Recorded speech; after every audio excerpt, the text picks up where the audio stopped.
Welcome back to the IBFP. Here's your host, Boxing New.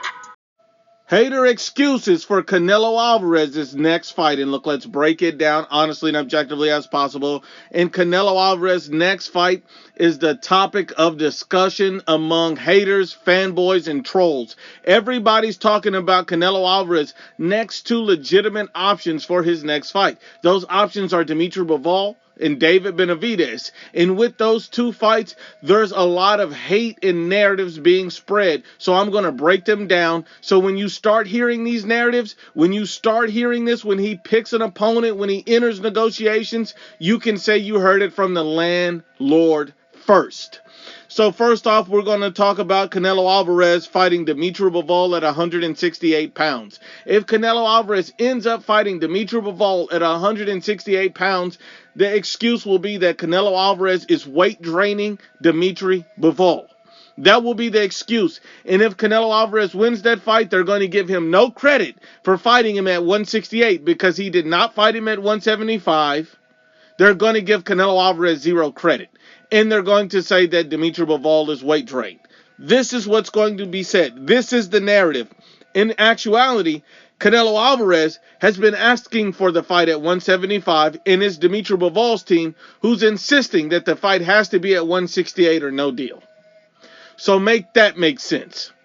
The next narrative is, what if Canelo Alvarez fights David Benavidez at 168 pounds? The narrative on that is, Canelo Alvarez at that time is ducking a fight with Dimitri Bivol.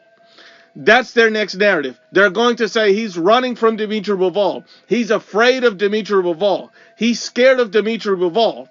And that's why he's fighting David Benavidez. That will be their next narrative. Even though Canelo Alvarez has been insisting that that's the fight that he wants more than any other fight. And secondly, David Benavidez also makes sense because he's Canelo Alvarez's mandatory, and he's the #1 ranked fighter at 168 pounds, the weight class that Canelo Alvarez campaigns at. He doesn't campaign anywhere else. So it's ducking when you're fighting the best fighter and you're mandatory at 168 pounds in your own weight class? Absolutely not. That is the next narrative. Now, if Canelo Alvarez fights Dimitri Bivol at 175 pounds, the narrative on that is Canelo Alvarez is ducking David Benavidez. See, what you have to understand with fanboys, haters, and trolls, they're never going to be satisfied. They're going to accuse this man of ducking David Benavidez. Oh, he wants to fight a pointless fight against Bivol. Canelo never has a chance. These are people who've always doubted Canelo. These are the same people who said he would never go undefeated at 168 pounds. These are the people that have said that Canelo Alvarez would never go undisputed at 168. These are the people that said Canelo Alvarez would never be a 4-weight world champion.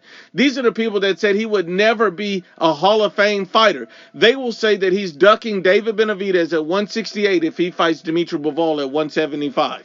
That's what they're going to say. Even though Canelo Alvarez and his team have stated that they're looking to face David Benavidez potentially in May 2024, immediately after the Dimitri Bivol fight. They're going to make an excuse. They're going to say anything they can to hate on the face of boxing. Saul Canelo Alvarez, the only man that's willing to fight two elite fighters back-to-back in Dimitri Bivol and David Benavidez, killers. No one else is willing to do that. And he's willing to fight Bivol at his best weight at 75, and he's willing to fight Benavidez at his best, most proven weight at 68. And yet he's getting no credit, yet there's going to be hate and narrative, and there's only a handful of true, honest, unbiased, and objective boxing fans who will appreciate anybody Canelo fights because they know it's going to be a good fight. Because men lie, women lie, but the facts don't lie.